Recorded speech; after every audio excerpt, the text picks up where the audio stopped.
If you've undergone hip replacement surgery, you may have been paying attention to some recent news concerning a particular class of hip replacements, namely the metal-on-metal hip replacements. This is a class problem that exists among a variety of manufacturers who utilize this type of implant system. My name's Dan Burke, and I'm a lawyer at Parker Wakeman in New York, and we answer questions about these types of hip implants all the time.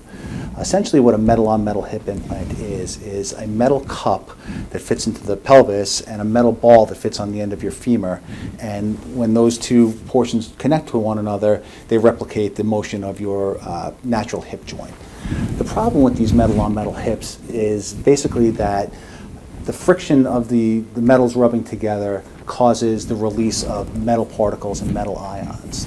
Typically, these are made from chromium and cobalt alloy, and when the chromium and cobalt ions are released into the body, they can cause a whole host of problems. On February 28th of 2012, there were two reports issued out of the United Kingdom, the first in the British Medical Journal, and the second from the British regulatory agencies, the MHRA.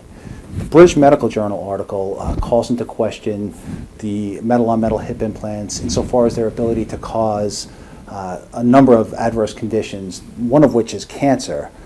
While there has not been a cancer definitively diagnosed and linked to the use of metal-on-metal hip implants, the release of chromium and cobalt ions into the system can certainly be a carcinogen.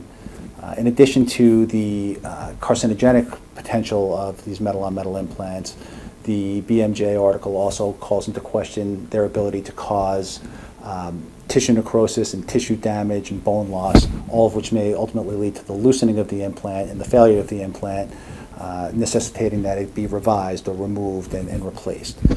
The MHRA report, the report from the British Regulatory Agency, essentially calls for a follow-up in patients who've received metal-on-metal hip implants ranging from the smallest head, the smallest diameter head to the largest diameter heads.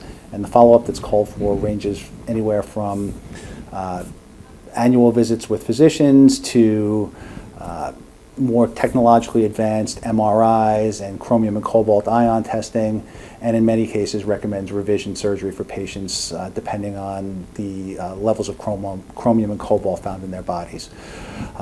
We deal with questions concerning hip implants and defective hip implants every day, and if you have any questions about your hip implant or whether or not it's metal-on-metal, give us a call and we'll see if there's anything we can do to help you out. Again, my name's Dan Burke. I'm a lawyer at Parker Wakeman in New York. Thanks for taking the time to listen. I appreciate it.